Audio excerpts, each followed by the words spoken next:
as expected, the Chinese embassy has bitten back. It says that this decision will threaten further damage to the relations between China and Australia as well. So are you anticipating that there will be some blowback, and if so, what form?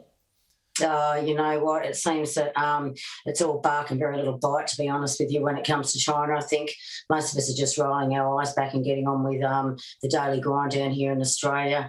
I don't think so far we thought it would have this massive effect on our markets and our market power out there. People have been smart enough now. They're finding other countries that they can go to and get their market product out there. And I think that's a fabulous thing. I suggest that they keep doing that, because God only knows where this is going to end up. But rolling over like a dog to China is never going to be in the best interest of this country.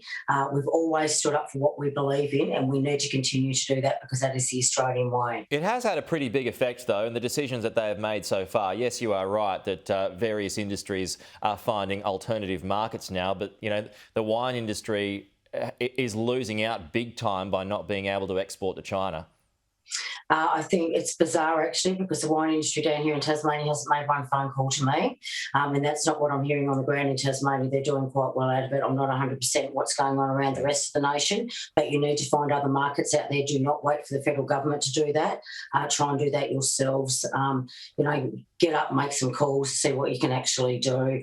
But quite frankly, there's certain things that they need off us, like our iron ore and other resources down here, and I wouldn't be too concerned about that right now. Are you worried that they'd go after iron ore? I think they need the iron ore, mate. So I think they're going to continue to buy that. I think they've, what suits them, they've left alone, and what doesn't and what they don't actually need, they've gone after. So, they can't have their cake and eat it too. I think the rest of the world's also watching them, obviously. They're not happy in the way that they've treated Australia. They're not doing any of their foreign relations with other countries out there any good. So let them keep trying their luck. Okay, so Victoria's Belt and Road Initiative, so that's been torn up now. Should the Port of Darwin deal be next? I think we've been very, very concerned about that lease on the Port of Darwin that had 99 years. I'm beyond why you would do that. I actually believe it should be torn up. We have a couple of thousand Marines up there. The US is sitting up there. It is in our national interest to do something about that Port of Darwin. It is the top end of Australia. If we're going to be attacked, let's be honest here, that's the first place that's going to hit it. Most of our military resources should be right up along that top end of Australia. We're not doing that either. Quite frankly, I think it's about time we had a good look at that Port of Darwin, because if anything goes on in the future, when it comes to our national security, you can guarantee we're going to need to be operating from there. It's going to be a very big part of that.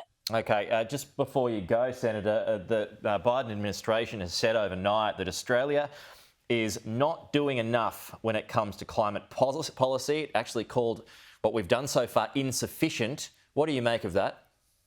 I think, I've heard the announcements that have come out about the reductions that Scott Morrison would like to get to, or the PM, by 2050. I find it bizarre. I think a lot of us now starting to see too much talk and not enough walk.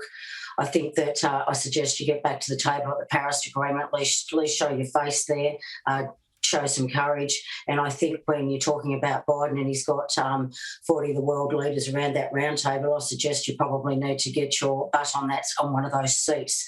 That would have been, showing a mateship there and doing the right thing, and they haven't done that. So let's see where this goes over the next few weeks, and let's see whether or not the federal government, the Libs there, are actually starting to get serious about this.